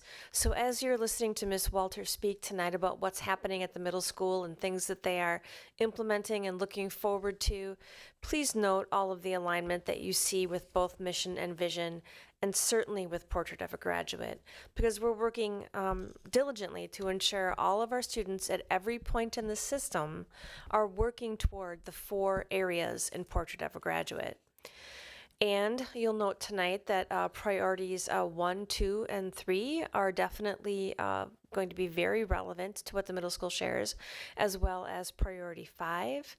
And certainly as far as our goals go, goals 1 and 2 will be elevated this evening. So you see that the district goals that are applicable to all of our K-8 schools, the Learning Goal 1, which is increasing students' demonstration of proficiency in the state level reading standards by 5% each year for 3 years in a row. And then Goal 2, and this is from the 24-25 school year, remember, because she's looking backward and talking about what's happening this year. Sort of an unfortunate timing with, talking to you about all of this in January, but we've had very full agendas if you haven't noticed. So the student learning goal number 2 for 24-25 was to increase the demonstration of proficiency for our underserved groups by more than 5%. And we have shared some key strategies. All of our schools are doing certain things the same. We have sort of a loose, tight framework related to how we're approaching our goals, in the sense that there are some things that every school is engaging with, because we consider them to be so crucial as far as what they can accomplish in service of our goals. But there's also incredible context at all 7 of our sites. And we believe it's important to acknowledge that and to allow our principals to have an opportunity to make site-based decisions that are in alignment, but specific to them and their data. And that's a lot of what you'll hear about from Ms. Walter tonight too. So I'm going to hand the flicker to her and you can get started. Okay, thank you, Dr. Bergstrom. Thank you for having me here tonight. I know you have a full agenda, but I'm excited to talk about all of the amazing things that have been happening with the OMS staff and students over the last 18 months. I'll try to somewhat stay logical in talking and sharing, but I'm just really grateful for the work that everyone has done and the dedicated staff that we have, especially our leadership teams that have done a lot of the work to analyze data, help us develop action plans working towards those goals, and really has been part of developing the theory of action that you have in front of you tonight. That grounds us in the work that we do every single year, and helps us make decisions on what are those high leverage focus points that we want to spend our time on. So if you just kind of look at that, we've as a team decided, right, to move our school forward, and also see results for our students, that we're committed to a few key areas. One of those is really focusing on helping to have a community with and among our students and our teachers that centers our student voices and helps develop that sense of belonging as part of our school. While we only have students with us for 2 short years, we want to make sure that that time feels and has an impact on their K-12 experience here. We spend commitment and time on reflecting on our biases to make sure that we are implementing equitable, inclusive, and culturally relevant practices so that we're responsive to all of our student needs.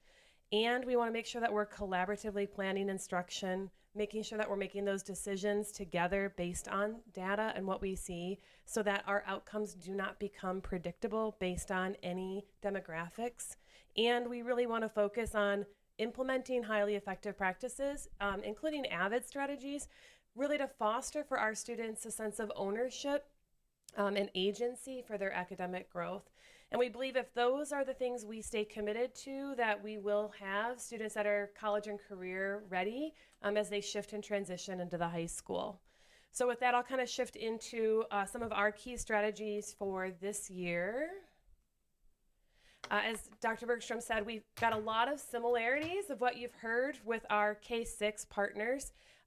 Here at the middle school, we have a few specific nuances on how we have focused on those shared strategies. One of those is our implementing of the EL curriculum in our English classrooms. We are actually in year 2 of that. Last year was year 1. So it was a year of training and a year of collaboration for our staff to study that curriculum and figure out how to make that work for all of our students. Our PLC focused time on that was also supported by our district literacy coordinator, Kim White, and our instructional coach, Kim Manny Brown. They are a big part of that PLC work moving forward. And that continues this year where our staff are focused on implementing all 4 modules. We went through 3 of them last year and talking about how do we do that alignment, not only in each grade level, but with the PLC Mondays, the late start that we have, our 7-8 ELA teachers are going to meet occasionally as a collaborative so that they can share what they're doing in each grade level, making sure that we've got that learning progression moving through our whole system. We also have spent time last year with AVID preparation to start our AVID elective in 8th grade. So we have our first cohort this year in 25-26. That preparation took time and partnership with our OHS friends that have been implementing AVID for quite a while, making sure that we got out messaging about that and that we laid that foundation with our staff so that they understand that AVID is not just for a few students. AVID are strategies that really bring preparation and access and opportunity for all of our students so that they have the skills to access those rigorous advanced placement courses so many of you were just talking about this evening. So we laid that foundation with professional learning and really centered, and while we believe in AVID is it centers that student agency for our students so that they know, what am I working on, right? What do I need to work on to continue to grow and improve with that feedback cycle linking right back to instructional clarity that our staff are focused on. Our site team also sent additional staff to be trained this past summer, and we will send more staff to AVID training this year because we want to make that school-wide effort something that we're really committed to over a multi-year approach. Then we also focus on a collaborative culture. So there's really great practices happening in so many of our classrooms, and I'm lucky enough to be able to spend time in those spaces, but not everybody else is. And one of our key parts of our theory of action is learning with and from each other, not just teacher to student, but student to student as well as staff to staff. So we worked hard on thinking about ways to elevate our collaborative culture. One piece that we heard, and that I heard a lot of in feedback sessions as I kind of onboarded, was our interdisciplinary work for authentic intellectual work, which is a professional development pathway our teachers get to choose, where they meet weekly, sharing out work they're doing, learning from each other, giving each other feedback. And the value of that is really something that we can't replicate until now this year with some of those PLC late starts. We wanted to build off of making these public practices. So one thing we implemented was Panther Pause visits, where we encouraged our staff to go and give a 10, 15-minute visit in another colleague's classroom, highlight the work that you're seeing, and then taking those and sharing those out in our newsletter each week so that you're hearing and learning from each other.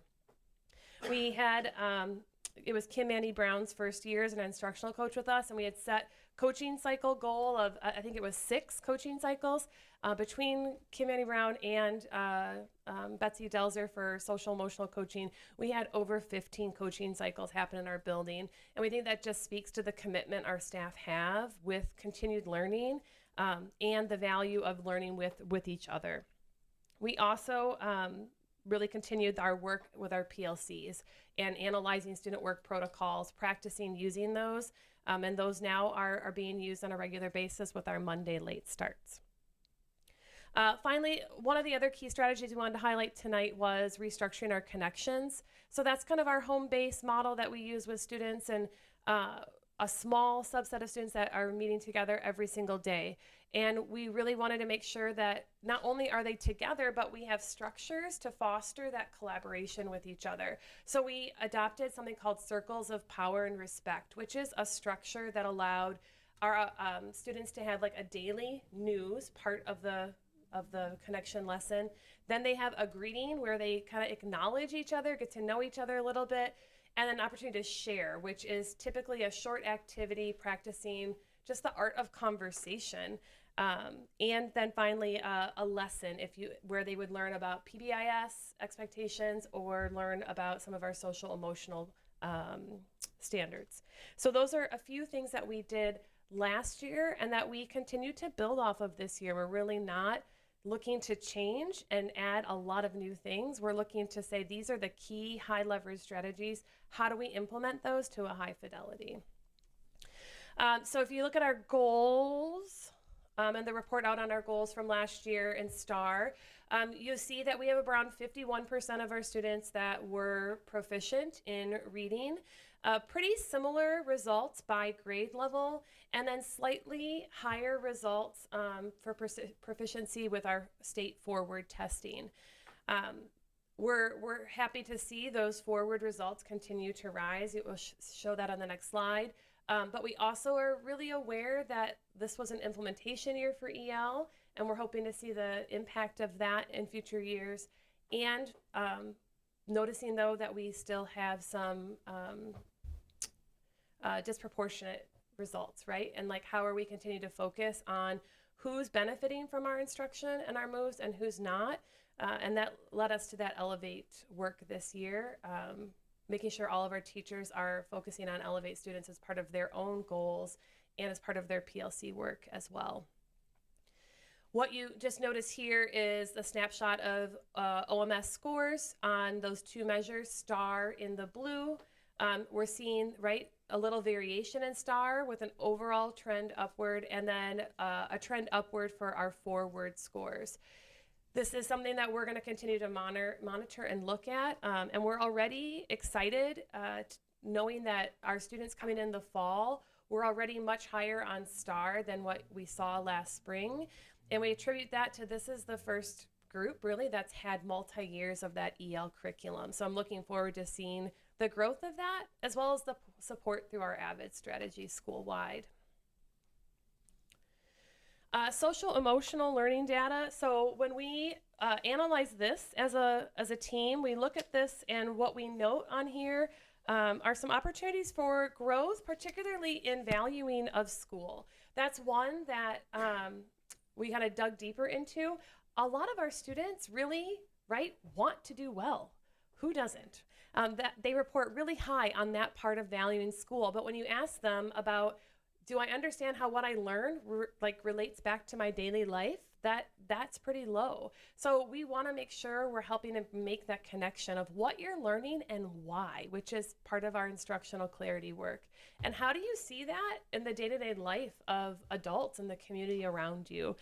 So that's a big focus of some of our work, and tied back to some of that student agency piece of AVID. We also look at safety there, and when we dug deeper on safety, it continued to highlight what we are working on for sense of belonging and connectiveness. Our students are saying that they know, right, who to go to in schools, they trust their teachers, but when it comes to student interactions, that is not as respectful as what we see between reports between teacher and student. And the answer to that is, right, continue to lean into how do we help foster the deeper relationships and provide them opportunities to engage with each other and see the value of that and do that in a safe and respectful and responsible way.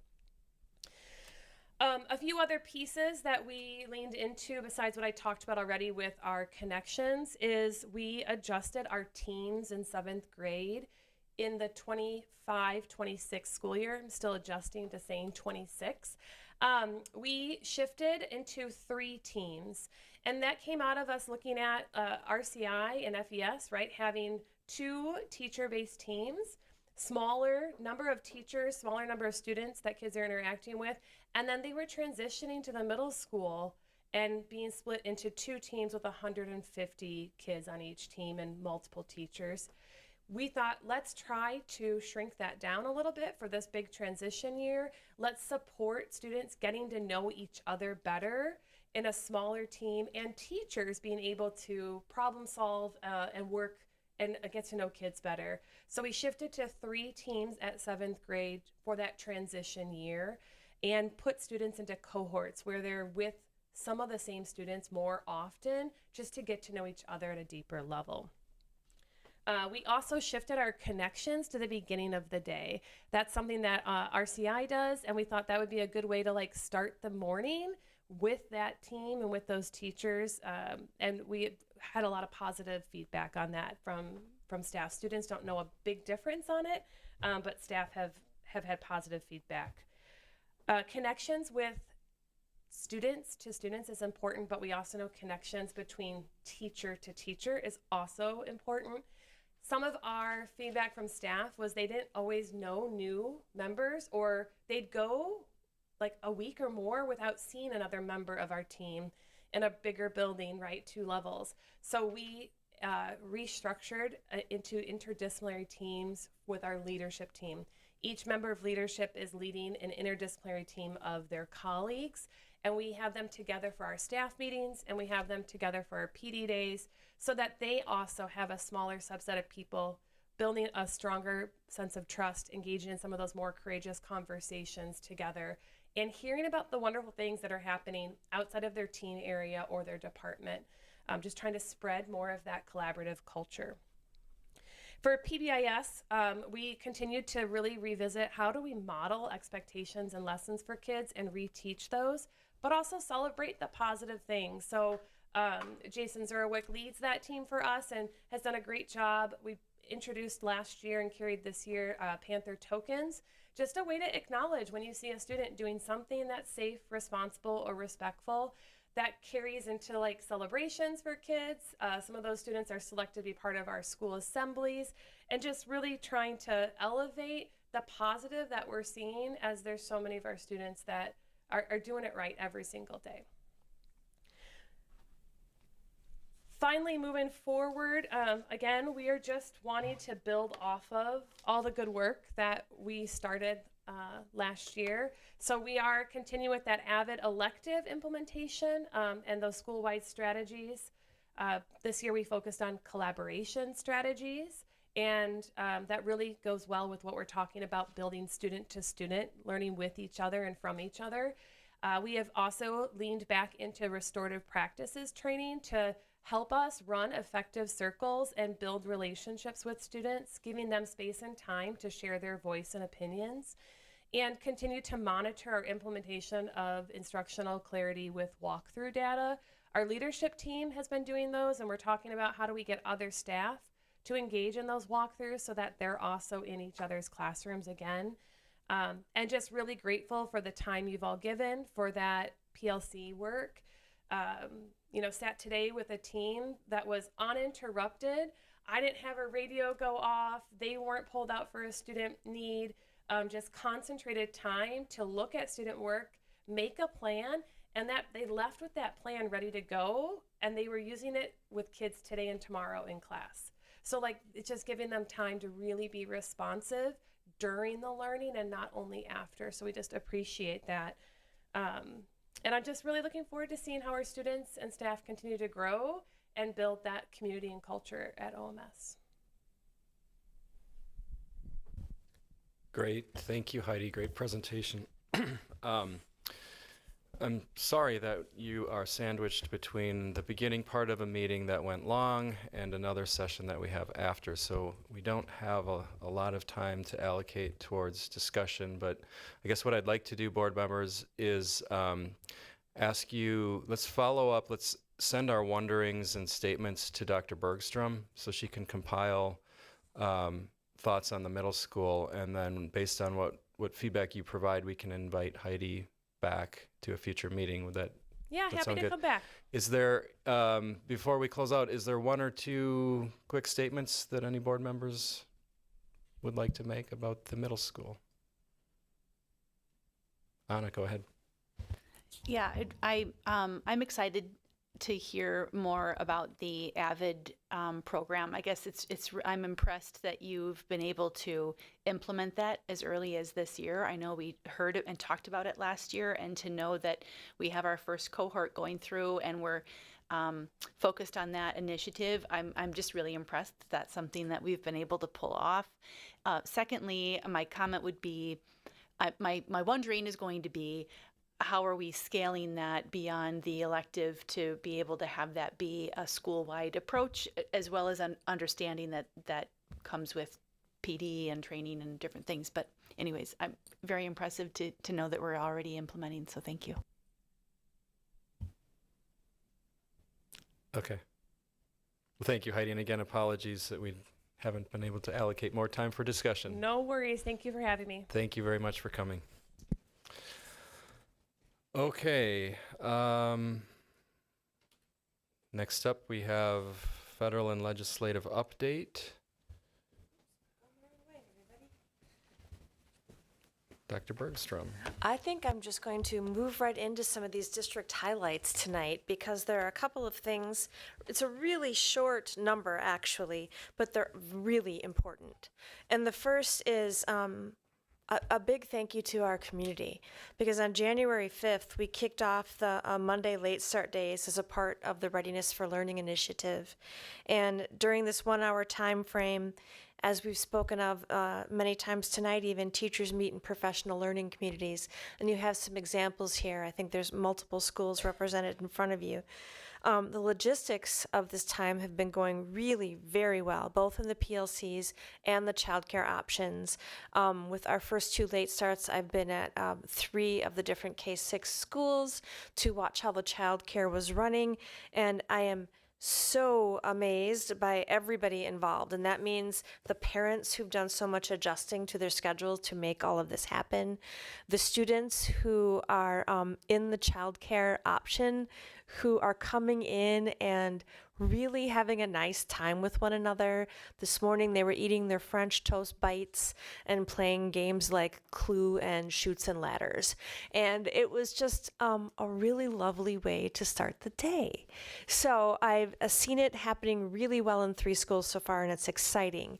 And then the PLCs, when you walk around and you watch how many of our staff members are engaged around a table discussing student learning, as Heidi mentioned, in an uninterrupted way, I'd say we've had a really good first 2 weeks.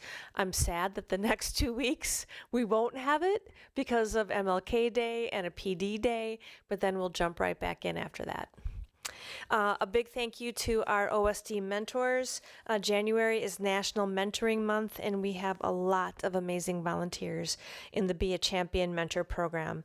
So many thanks to them. We have over 50 community members who volunteer their time each week to mentor. So that is exciting. We're always in need of more people. You can definitely go to our website, look under well-being, and then there's a section for mentoring. And drum roll please. Orchards is back. This is so exciting. We were worried that they might not be able to make it happen, and they certainly did. So if you recall, the OSD participated in a public health cold and flu study called Orchards between 2015 and 2024. And it really became an embedded part, I feel, of our whole school district community, because people really associated this particular project with almost an amazing perk of living in this area. And then funding was lost, but now funding has been found. So after this brief pause, the OSD has been invited back to participate in an updated study called Orchards Air, and it's designed to build on the previous findings. The updated study will continue to explore how respiratory illnesses impact school attendance, with the new air surveillance component to better understand how the virus is spread. So all OST families received a message about this today, and we're super excited. We know this was a very well utilized program in the past. And then tune into the podcasts. You see, we have a couple of cool ones here. The first one is with our school librarians, the one you see on the top. And then one on the bottom is the one from today. Now, these are all alumni. And we had many, many more who were on the panel, but this was the group that agreed to talk with us on the podcast today.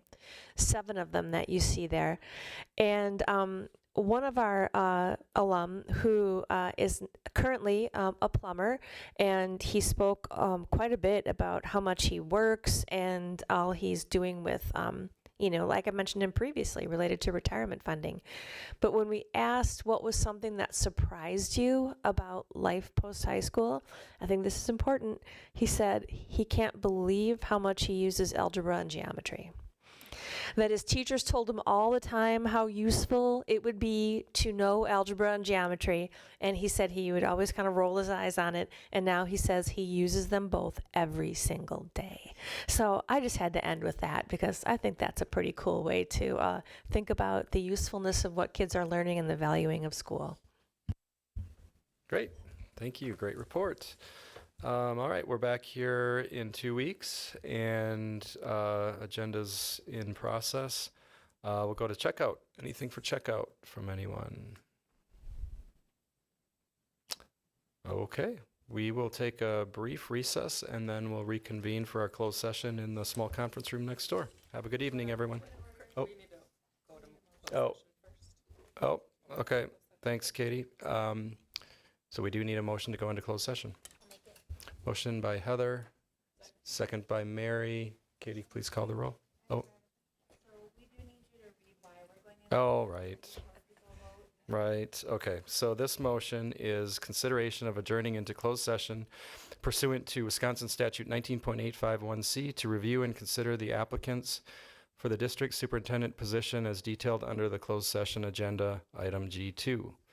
And that is to approve closed session minutes from December 8, 2025 and December 10, 25, and to discuss the second round finalist superintendent interviews, review the superintendent engagement session feedback, and discuss superintendent contract offer.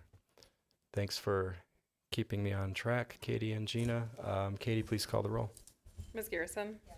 Dr. Lakuta? Yes. Ms. Bijak? Yes. Dr. Bush? Yes. Mr. Hensel? Ms. Wright? Yes. Mr. Pankratz? Yes, motion carries 7-0. So brief recess, and we'll meet in the small conference room.